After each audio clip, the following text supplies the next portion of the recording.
जय श्री कृष्णा, जय राधे राधे। माघ महात्म का 10वां अध्याय।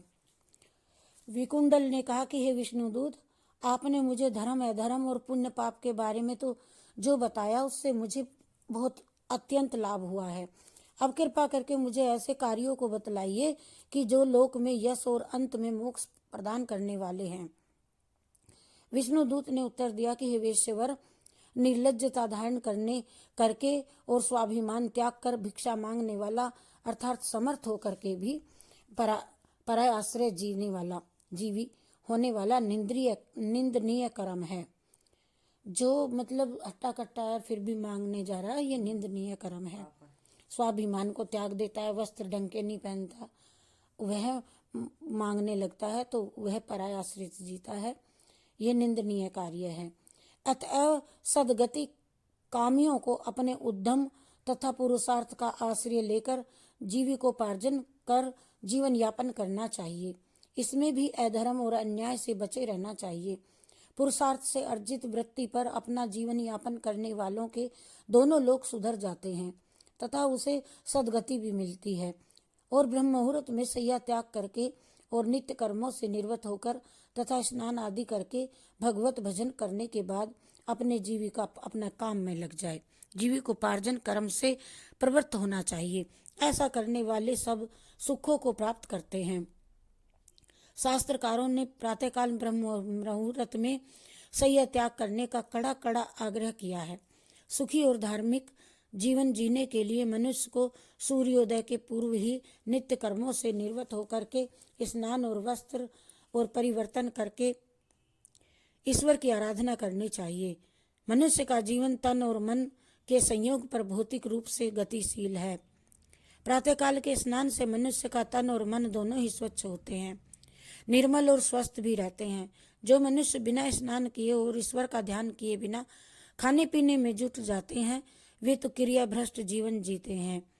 आसुरी जीवन जीने वाले ऐसे व्यक्ति नाना व्याधियों के शिकार होकर के संसार में भी दुखी रहते हैं और मृत्यु के बाद वे फिर घोर नरकों में भयानक दुखों को भोगते हैं।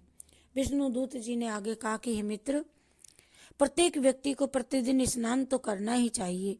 माघ मास में तो पूरे विधि विधान से करना चाहिए।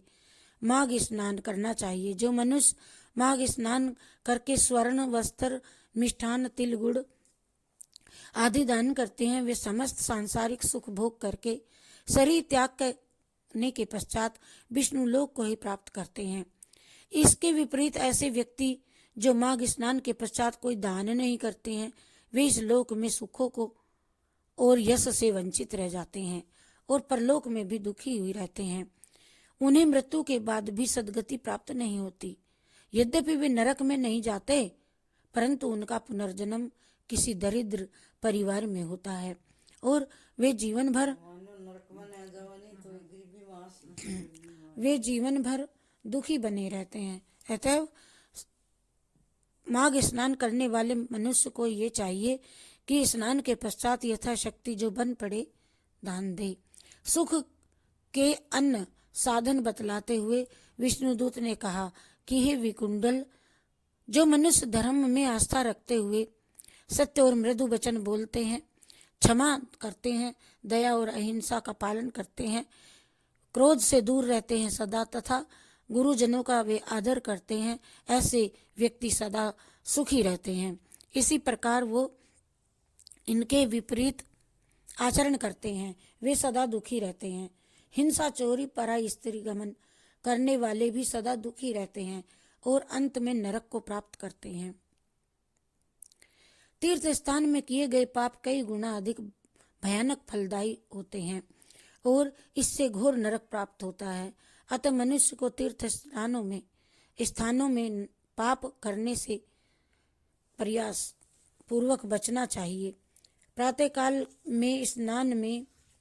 के स्नान में गंगा जी का स्मरण अवश्य करना चाहिए। गंगा जी का नाम तथा ध्यान मात्र ही अनेक पापों का शमन कर देता है। जबकि गंगा जी में श्रद्धा पूर्वक किया गया स्नान तो अनिवार्य रूप से मोक्ष प्रदायक है ही।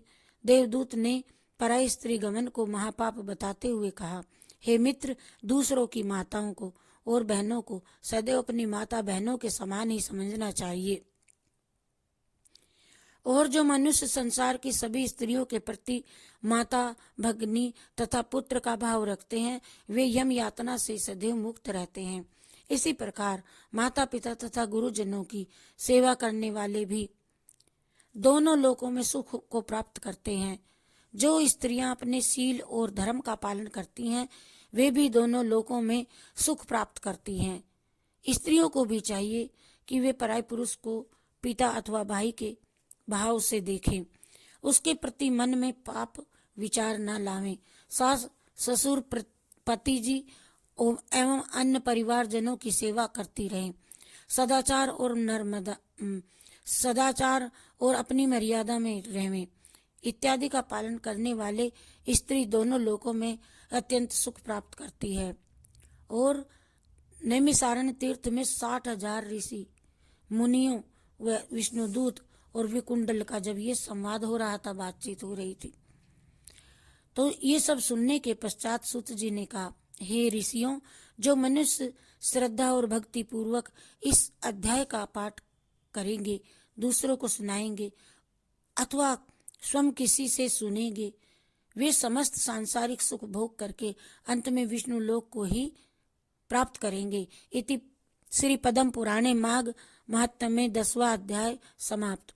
हरि शरणम हरि शरणम हरि शरणम हरि शरणम हरि शरणम हरि शरणम हरि शरणम हरि शरणम। माघ महात्म्य की जय।